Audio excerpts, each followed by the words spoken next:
नेपाली बुद्धोत जगतका मनिषी र बहुआयामिक व्यक्तित्वका धनी डाक्टर हर्क गुरुङद्वारा लिखित पुस्तक विषय विविध। परिचय।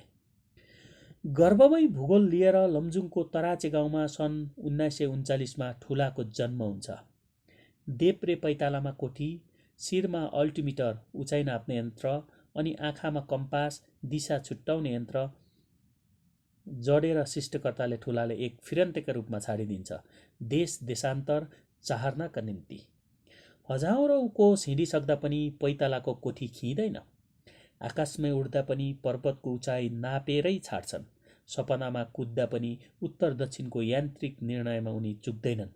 कहिले चुलबुले, कहिले भावुक त कहिले जिद्दीवाल केटाका रूपमा हुर्कदै तराचेका ठुला नेपालको क्षितिजमा डाक्टर हर्कबहादुर गुरुङको नामले उद्धित हुन्छन्।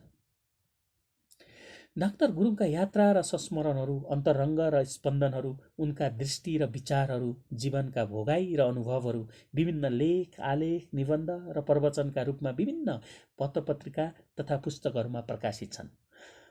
तीमध्ये 36वटा लेखको सङ्गालोलाई विषयगत ठुगामा गुथेर 5 परिच्छेदमा यो पुस्तक निर्माण भएको छ।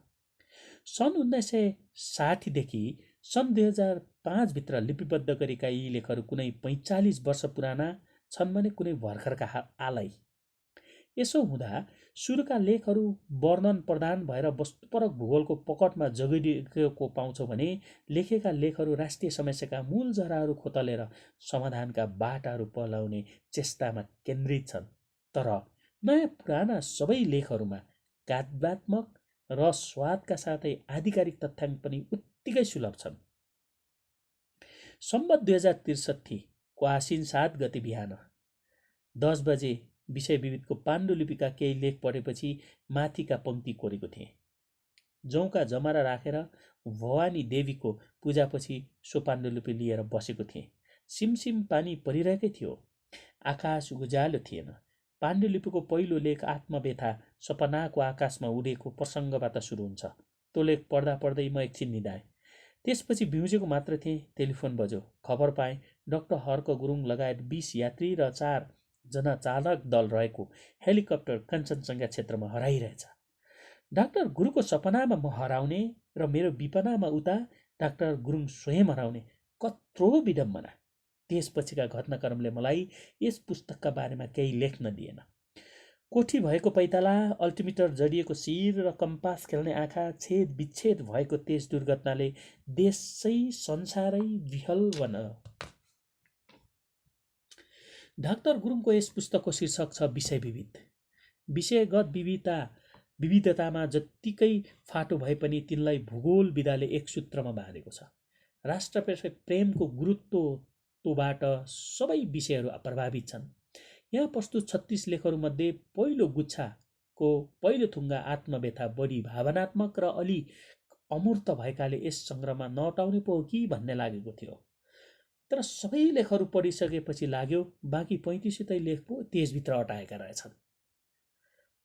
पहिलो गुच्छाका अरू 5वटा लेखका देश विदेशका यात्रा संस्मरणहरू छन्। ती पढ्दा स्थान नामको मौलिक रूपलाई खुट्टाएर त्यसको भौगोलिक आयामलाई प्रमाणिक तथ्याङ्कले सजाउन लेखकले निकै कसरत गरेको स्पष्ट हुन्छ।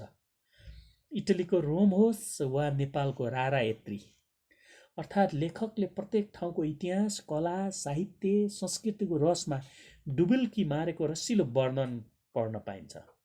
रोम सहर उत्तानो परेको किताब जस्तै खुला थियो। रोमलाई वर्णन गर्न थाल्नु आफूलाई बिर्साउनु हो। आफूलाई बिर्साउनु इतिहास, कला, संस्कृति र एक महान सभ्यतासित मुछिन हो। यसै गरी रारा दहको वर्णन गर्छन्। 5 वर्ग माइलको तालमा अनन्त आकाश ओर्लेको भान हुन्छ।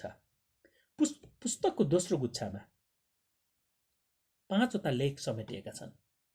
सन् 1964 अर्थात् आजभन्दा 42 वर्ष पहिले नै पर्वतारोहण र पर्वतीय सम्पदाबारे स्पष्ट धारणा अघि सार्दै डाक्टर गुरुङ भन्छन्, पर्वतारोहण मानिसको माथि उठ्ने अभिलाषाको सांस्कृतिक रूप हो।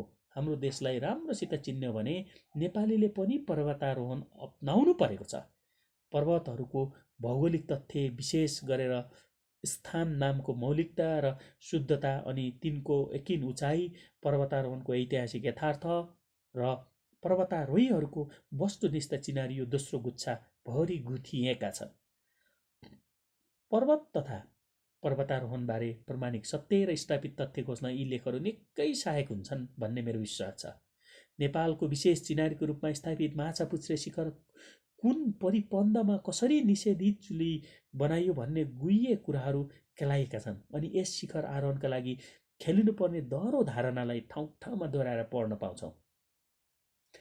यसै गरी राष्ट्रिय विकासको सन्दर्भमा नेपालको भौगोलिक विभाजन गर्दा चलन चल्तीका शब्दावली जस्तै भोट, हिमाल, पहाड, भित्री मधेस र तराईलाई मान्यता नदिएर विदेशी अध्ययन अनुसन्धानका वर्गीकरण राष्ट्रिय विकास योजनामा समेत लागू गरेकामा तर्कपूर्ण विरोधहरू अघि सारिएका छन्। पुस्तकको तेस्रो गुच्छाको रूपमा भाषा र संस्कृति विषयका 8वटा लेख प्रस्तुत छन्। ती मध्ये पहिलो लेखको जन्म सन् 1971 भएको थियो भने अन्तिम लेख 33 वर्षपछि सन् 2004 लेखेको छ। यी सबै लेख विचार प्रधान छन्। लेखकको विचार र मान्यता स्थापित गराउनमा चित्त बुझ्दा तर्कहरू प्रस्तुत गरेका छन्। कलम, कुची र रङसँग पनि भिज्दै हिँड्ने डाक्टर गुरुङले चित्रकला र पत्रकारिताबारे उजागर गरेका विचार र मर्महरू सठिक छन्। कति पाठकलाई थाहा होला वा नहोला, नेपाली हुलाक टिकटमा देखिने डाँफे र मुनाल डाक्टर गुरुङकै कलाकृति हुन् भनेर। जजमान वा उपभोक्ताको अभावमा कला सेलाउँछ र पारखी नपाउँदा कला सुसुप्त रहन्छ भन्ने कुरालाई उहाँले तर्कपूर्ण रूपमा अघि सारेका छन्।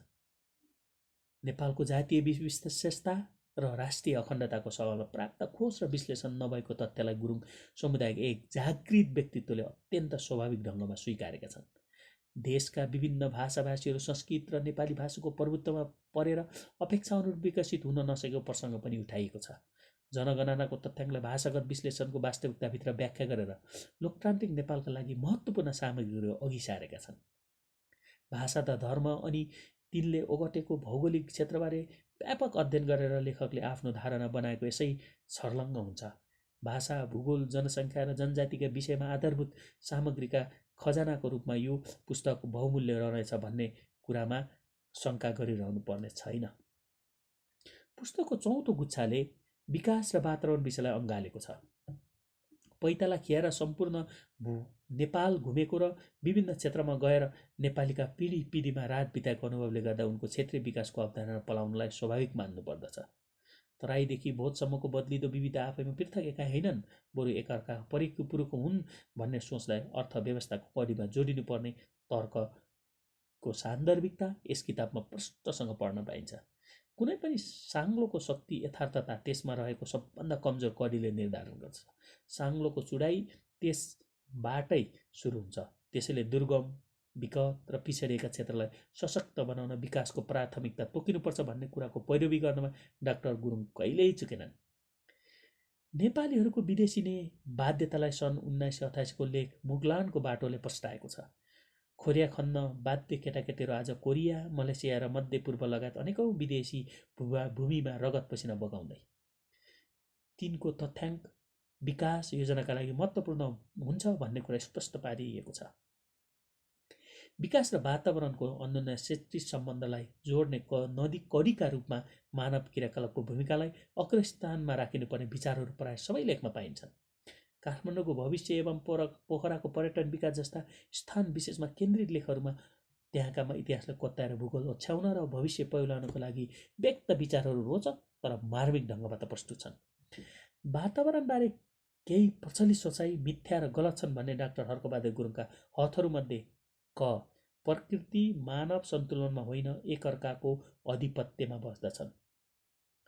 ख. पर्वतीय वातावरण आफैमा अस्थिर धरातलको सजीवता हो।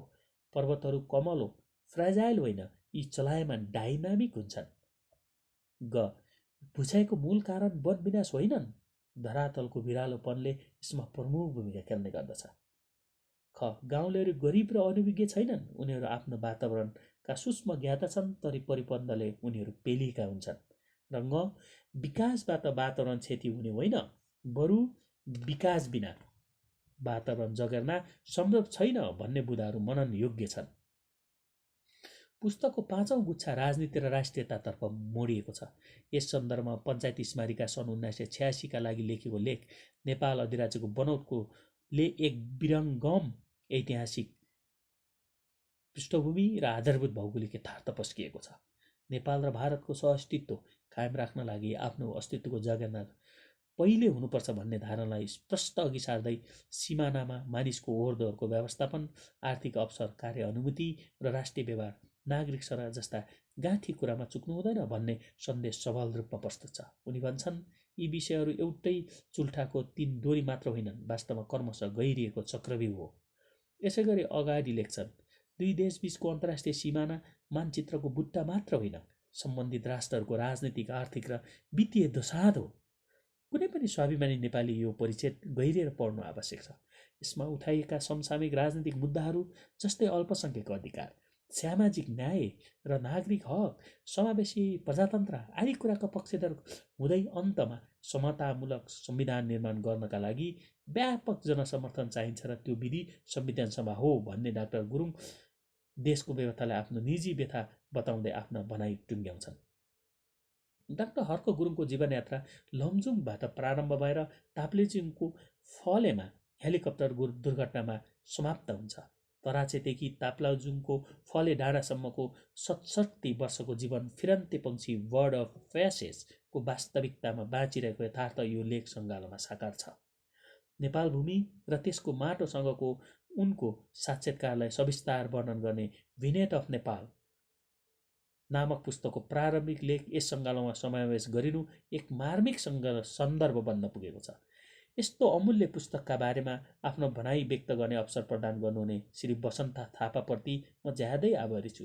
मलाई विश्वास छ जसले यो पुस्तक पढ्ला, पढाउला वा सुनाउला त्यसले नेपालको वास्तविक स्वरूप चिन्नेछ र निश्चय पनि डाक्टर हर्क गुरुङप्रति आफ्नो श्रद्धाञ्जली प्रकट गर्नेछ। मेरा यी भावहरू तिनै श्रद्धाञ्जलीका केही थोपा मात्रै हुन्।